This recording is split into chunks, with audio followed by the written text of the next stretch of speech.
Halo pemirsa Unhas TV, senang sekali saya Andi Nurrahmi Rabiul kembali menjumpai Anda dalam program Unhas Daily pagi ini.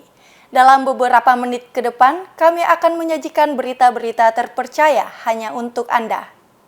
Pada Selasa 7 November 2023, Universitas Hasanuddin menyelenggarakan sosialisasi yang menghadirkan para pimpinan Unhas dan para dekan-dekan fakultas untuk memberikan pemahaman menyeluruh tentang penerapan sistem manajemen terintegrasi standar nasional Indonesia, International Organization of Standardization, dan sosialisasi kebijakan rektor tentang pedoman manajemen risiko. Berikut berita selengkapnya untuk Anda.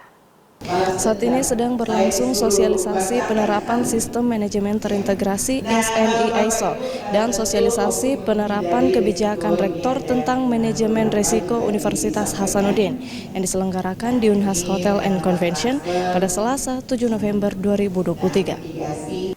Dalam rangka peningkatan mutu dan integritas universitas, Universitas Hasanuddin menyelenggarakan sosialisasi penerapan sistem manajemen terintegrasi standar nasional Indonesia, International Organization of Standardization, dan sosialisasi kebijakan rektor tentang pedoman manajemen risiko.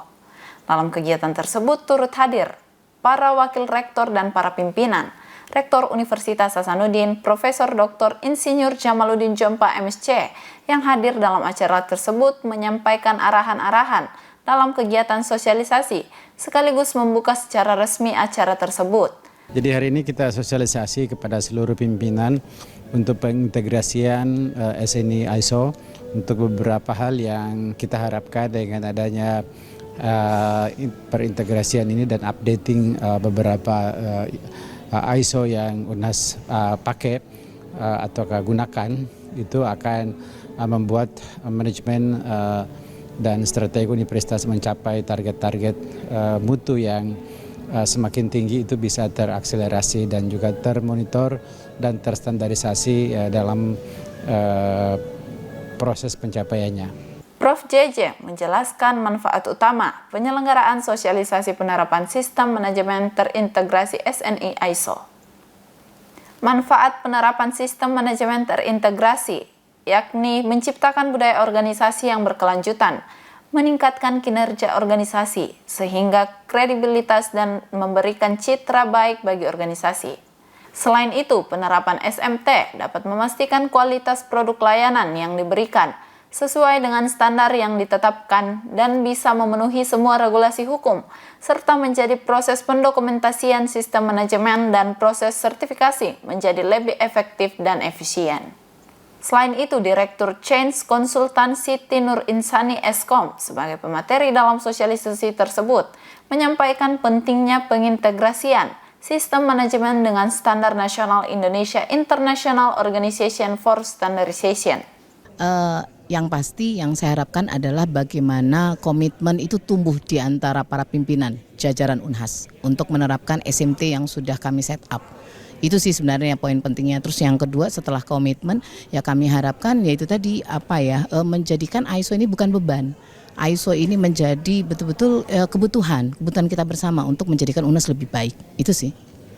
Siti Nur Insani juga menyampaikan hasil yang diharapkan dalam penyelenggaraan kegiatan ini adalah para peserta dapat memahami standar sistem manajemen yang sedang diterapkan saat ini, mampu memberikan kontribusi maksimal dalam penerapan sistem manajemen terintegrasi yang ada, memahami hal-hal yang perlu ditingkatkan dalam sistem manajemen terintegrasi, dan mengenal tentang dokumentasi sistem manajemen.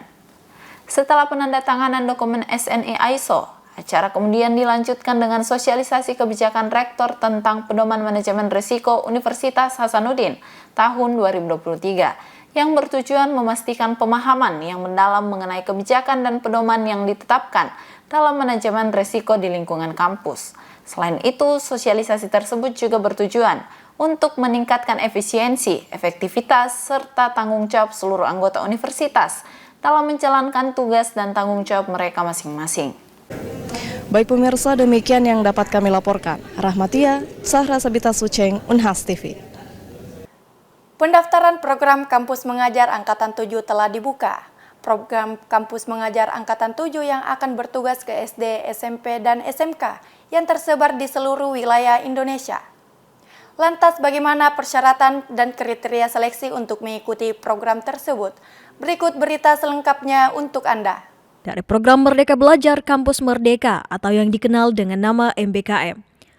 Program ini sebagai upaya untuk memberikan kesempatan kepada mahasiswa untuk belajar di luar kelas dengan menjadi mitra guru dalam proses pembelajaran di satuan pendidikan dasar dan menengah yang selanjutnya disebut sekolah penugasan. Kampus Mengajar bertujuan untuk membekali mahasiswa dengan beragam keahlian dan keterampilan dengan menjadi mitra guru untuk berinovasi dalam pembelajaran, pengembangan strategi dan model pembelajaran yang kreatif, inovatif, serta menyenangkan. Wakil Rektor Bidang Akademik dan Kemahasiswaan Universitas Hasanuddin, Profesor Dr. Gigi Muhammad Ruslin MKes PhD SPBM Konsultan, menjelaskan tahap pendaftaran untuk mahasiswa yang ingin bergabung dalam program Kampus Mengajar Angkatan ke-7. Kampus Mengajar itu bagian dari program MBKM ya, Merdeka Belajar Kampus Merdeka. Dari ada 9 kegiatan. Kegiatan dengan Kampus Mengajar itu yang bentuk kegiatan lain dari MBKM, dan saat ini itu sudah masuk ke Kampus Mengajar yang ke-7. Nah, ada beberapa tujuan yang diharapkan Kampus Mengajar ini. Pertama adalah memberikan kesempatan kepada mahasiswa itu untuk memiliki minat dalam hal dunia pendidikan. Jadi bidang pendidikan, sehingga nanti kita harapkan mahasiswa turut memberi proses pembelajaran dan memperdalam ilmunya dengan cara menjadi pendamping guru di satuan pendidikan.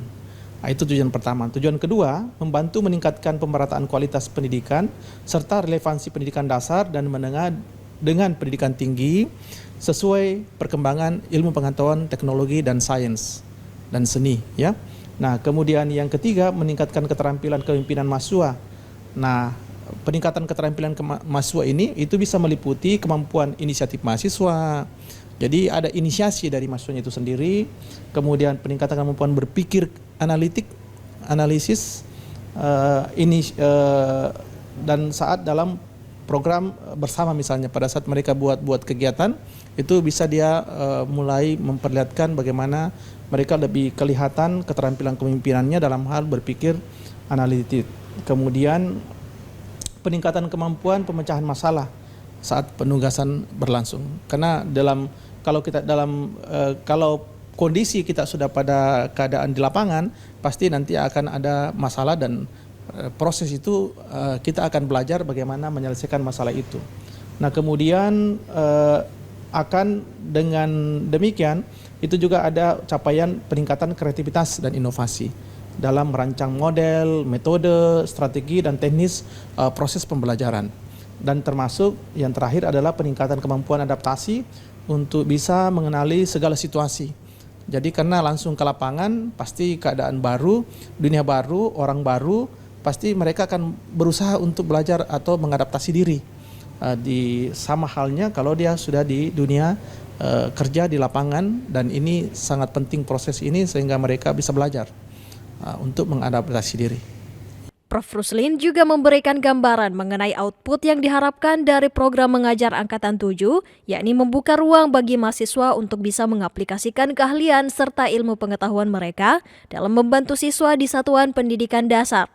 Program ini memberikan kesempatan bagi mahasiswa untuk mengaktualisasikan minat, semangat, dan keinginan mahasiswa. Jadi untuk persyaratan mahasiswa yang akan mendaftarkan diri di Kampus Mengajar ini sebenarnya tidak begitu sulit ya. Yang pertama adalah mereka terdaftar tentu saja secara aktif begitu di Universitas Hasanuddin. Direktur Pendidikan Unhas, Rismaila Maulani Eshud M. Natres PhD, menjelaskan sejumlah persyaratan dan kriteria seleksi yang harus dipenuhi oleh calon peserta program Kampus Mengajar Angkatan 7. Di antaranya terdaftar secara aktif sebagai mahasiswa di Universitas Hasanuddin dan minimal terdaftar telah menyelesaikan semester 4 dengan IPK 3,0. Jadwal dan tahapan pelaksanaan KKN gelombang 111 Universitas Hasanuddin periode Desember 2023 dan Februari 2024 diumumkan langsung oleh Kepala PKKN Universitas Hasanuddin, Muhammad Kurnia SPI MSc PhD. Berikut berita selengkapnya untuk Anda. Terima kasih kepada Unhas TV yang selalu membantu kami dalam hal proses promosi khususnya terkait dengan pelaksanaan KKN dan beberapa tahapan-tahapan di dalamnya. Saya Muhammad Kurnia selaku Ketua Tim Pengelola KKN Universitas Hasanuddin mencoba memberikan informasi khususnya pelaksanaan KKN di gelombang 111 periode Desember 2023, Februari 2024. Pada saat ini tahapan sudah berproses, jadi di bulan Oktober kalau tidak salah, itu kita sudah bersurat ke fakultas untuk meminta nama-nama mahasiswa sebagai calon peserta KKN di gelombang 111. Insya Allah setelah proses pendaftaran yang kita kasih batas kurang lebih 1 bulan, jadi 11 November itu batas pendaftaran, batas nama-nama dari setiap fakultas untuk kemudian kita proses. Tahapan selanjutnya setelah penerimaan nama dari fakultas akan dilanjutkan dengan registrasi online. Jadi mahasiswa akan kita berikan akun, user dan password, kemudian secara mandiri mereka mendaftar ke sistem yang telah kita siapkan di website KKN Universitas Hasanuddin. Setelah itu tentu kemudian mengalir secara alami proses-proses selanjutnya. Jadi setelah mahasiswa mendaftar di fakultas dan registrasi online, seterusnya kemudian di akhir November atau awal Desember kemudian proses-proses pembekalan akan segera dilakukan.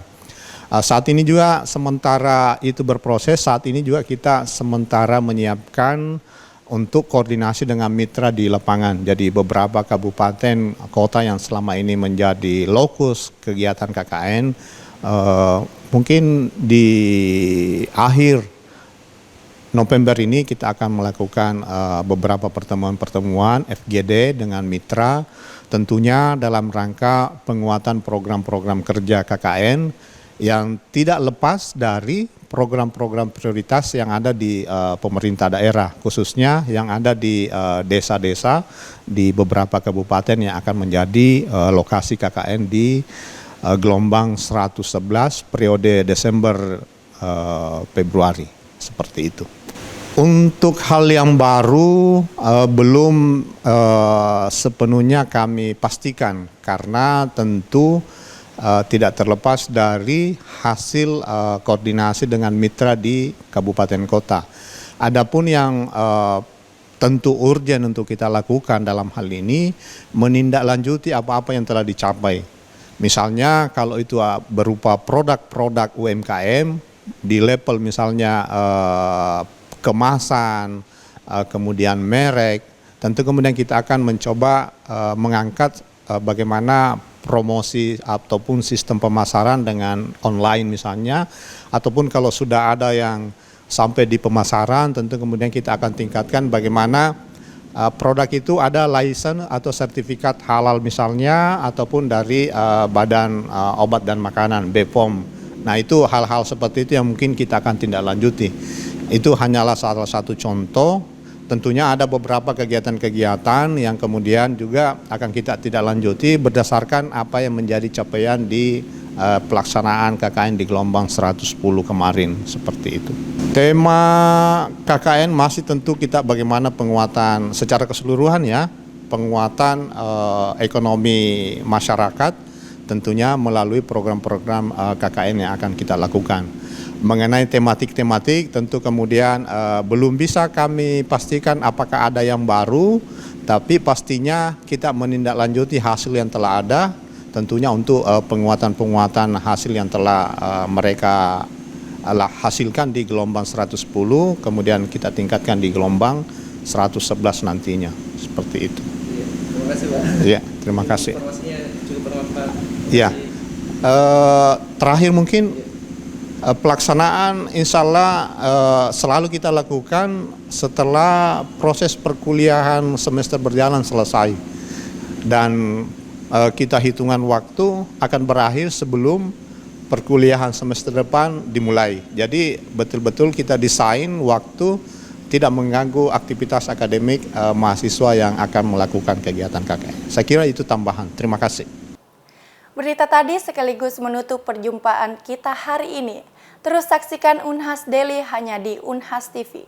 Saya Andi Nurrahmi Rabiul beserta kru yang bertugas pamit undur diri dan sampai jumpa.